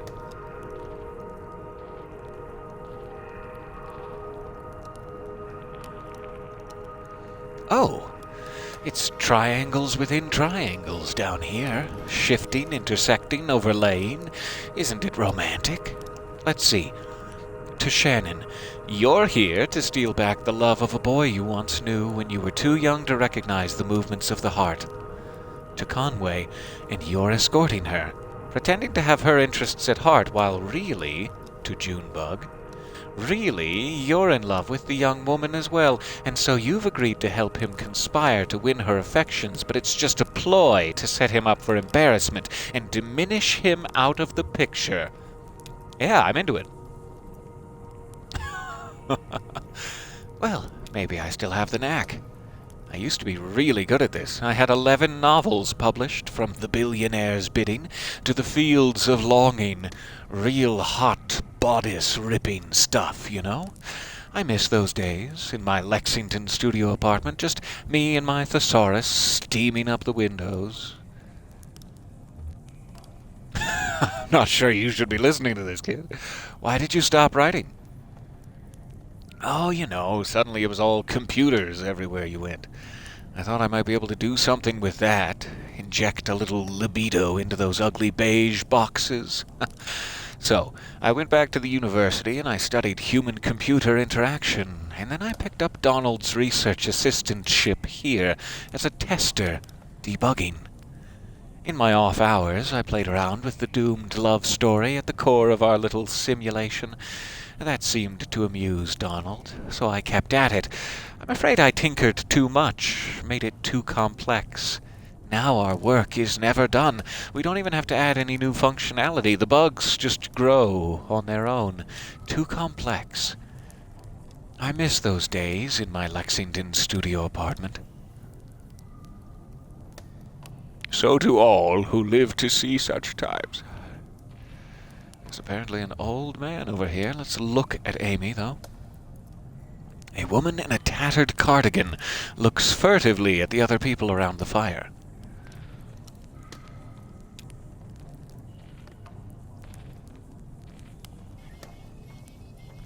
Donald puffs on a smoldering pipe while half mumbling, half singing an old country tune. Donald, softly, where the old green river runs through hills and caves not known to us, down to that sunless sea. Beautiful, Donald. Oh, who are you? What's that song? Oh, you've caught a verse of my absent-minded warbling. It's just a song from my, what's the word? Youth, that's it. Something a dear friend used to sing to herself as we hacked on crystal radios in the boiler room. Why were you down there just coughing on the radios, man? In old Kentucky, where my love a lovely home did build for me, and where the old green river runs through hills and caves not known to us, down to that sunless sea. From there on, it's all meandering rivers and romantic greenery, and, that is... what were we talking about? We're a bit lost, actually. Ah, you came from the road, the zero. No, you should stay off that road. It's not safe. Bizarre topology. You'll never get anywhere. It just brings you right back here.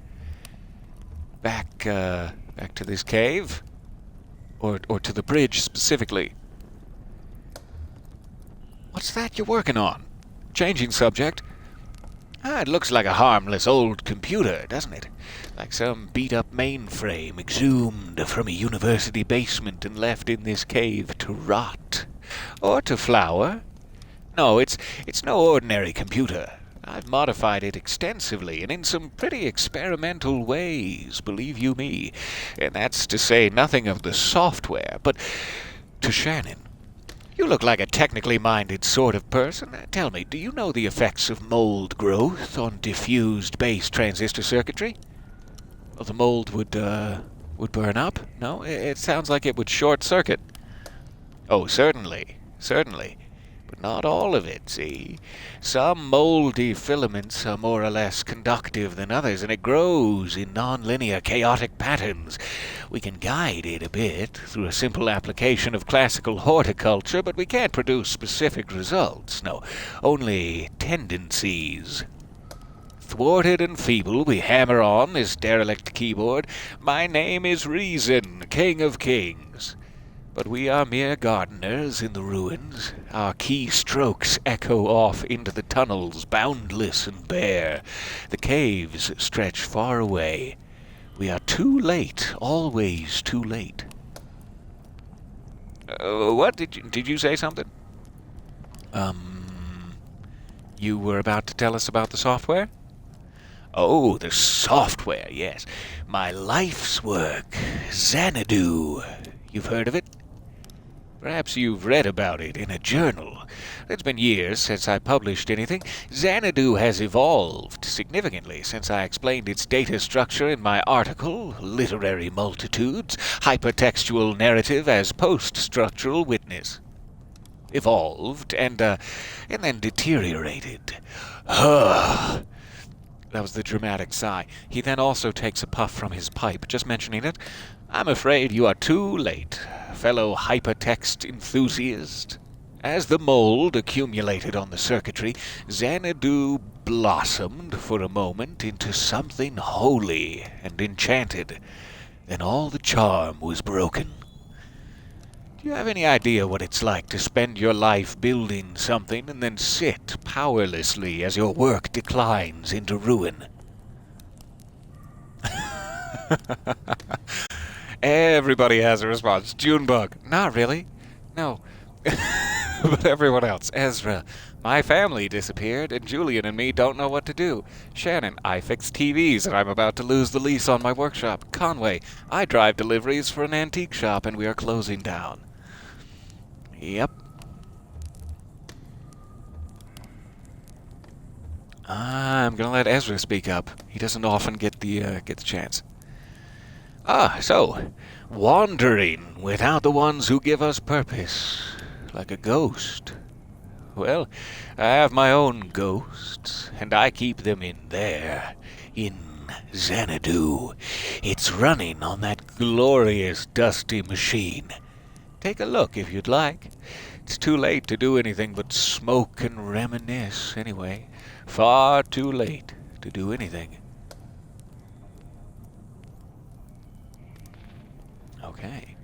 So we can now exit to Xanadu, it seems. Let's speak to Andrew first.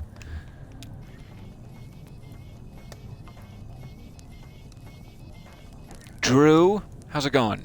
Anne? Can I call you Anne? Do you know that when I first... No, I mean, if this cave were larger, could it... Now I'm getting ahead of myself. I've got it. How would you characterize this space? The one we're standing in now? Kinda spooky? Spooky for a baby, right? You've seen babies. It's a mess, is what it is. It's a catastrophe. Or the site of some ancient catastrophe, anyway. Sure, the evidence is all around us. The shadows make it hard to tell how big it is. Oh, sure, but they're not just shadows, right? I mean, they could be. They are projections, or maybe they're anatomies. How's that? Can you tell where we are now? Surrounded by creeping anatomies? Close your eyes. Will you? Will you close your eyes? Only if you close yours. Okay. I can do it from memory. Good. Now, you are standing at the top of a rocky peak. A tongue of flame licks the shadowy anatomies of... Where are we? Oh, here again. How disappointing. Okay. Sorry to disappoint. No, it's my fault. I shouldn't be so attached to the future.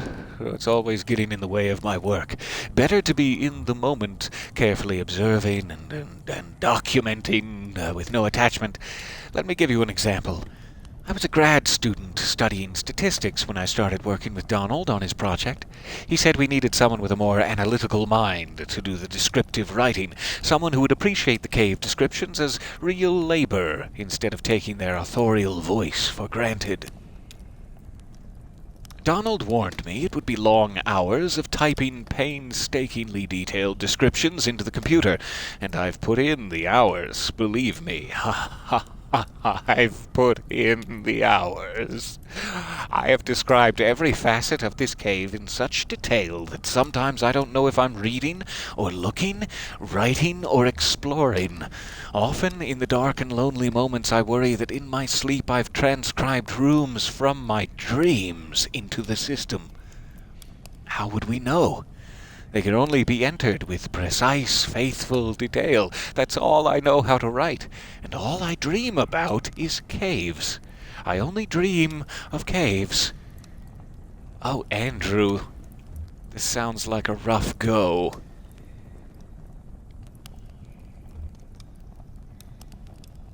A man wearing large glasses inspects the ceiling. Oh, anyone with that much on their mind has to have some large glasses. That's part of the deal. Okay, I don't know what this gate is. Let's look at it. I thought at first it might have been pointing to Xanadu, but it doesn't look like it. Xanadu is probably just the computer next to the guy. A massive gate constructed out of scavenged materials blocks passage down the far side. All right. Roberta? How do you feel about trapping us in here? Are you proud, Roberta? The kingdom is in peril. Roberta laughs. Well, what else is new? Where's the kingdom? You're in the throne room. there are 3 legendary treasures hidden throughout the castle that will restore these ruins to their former glory. What do they look like? She's messing with you, kid. Roberta laughs. Enchanted jewelry, talismans, a magic mirror that prevents the future, a magic shield that protects the bearer from age, a magic chest that's always filled with... I never went to the university. No, I was an independent scholar. It means I took to the public libraries like a beachcomber. I studied fairy tales, and then I came to work for Donald. I paid the bills, I rubbed leathering elbows with academics, scraped black mold from cave walls. Finally, now I carry the firewood into senescence. The kingdom is in peril. Roberta, you are a fascinating person, and I'd like to know more. A woman in a long, worn shirt stares at the fire, lost in thought. Ah, here is Xanadu.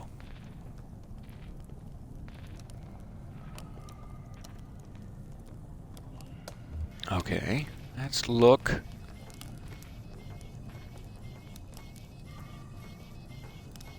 Baffling control panels are sheltered from the elements with a worn tarp. A closet-sized wall of knobs and wires looms behind the machine, humming faintly. An electric typewriter is the only easily recognizable component. Okay, one more pass. I'm assuming this will get us back to Amy. Aha, or is maybe not even connected. Oh good, it looks like it is.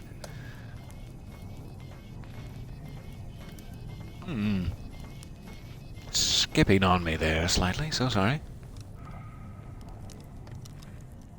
Do not adjust your television. That's me skipping on you slightly.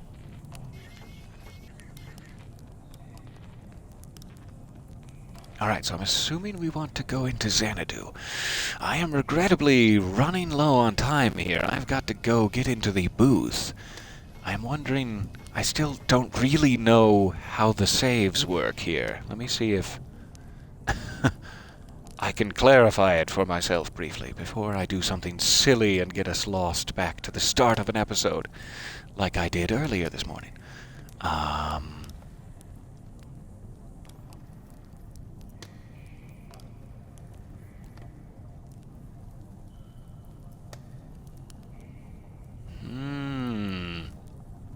How to save? Yes, I guess that's what I'm asking. Thanks, Google. Yeah.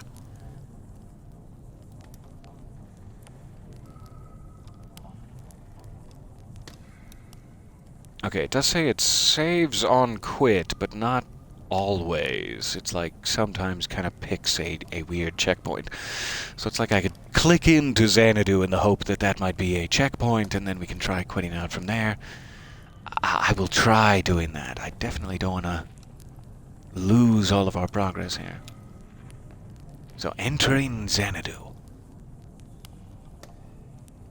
How do you think we get it started? This old thing? Well, maybe there's a hand crank around. Oh, it has a run key.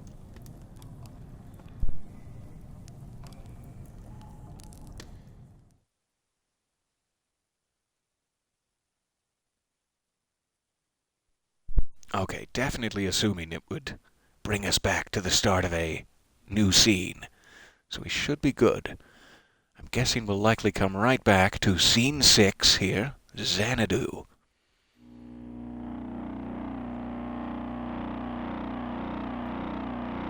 Oh, this looks absolutely fascinating, and I can't wait. So it's like a text adventure simulation they've been developing in a cave that also had some sort of black mold corruption that made it different.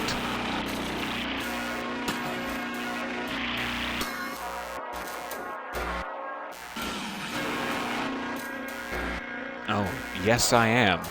I am Ig at the Eid. That's for sure. Alright. So, I'm going to try to go back to the circle here. we'll jump back into that rather fascinating situation. Hopefully tomorrow morning. Thank you very much for your patience. Sorry to again stop it right when it's getting good. I've got to work on these timings, but we did a lot of progress there. Thank you for your help and coming with me on this journey. It is amazing to me how they're dealing with such serious concepts, like it's a much more serious game than I was personally prepared for, and I hope I have not been destroying it with my flippant humor. But it's amazing to me how many moments of, like, very true hilarity and beauty and little moments of tenderness are locked in all of this tragic mystery. I'm having an amazing time. Thank you for bearing with me. Thank you for being here for it. And I will see you hopefully tomorrow for a little bit more. Until then, I'm off to the booth to do some castnering. And I will see you guys later. Thanks again. Bye for now. Smooches.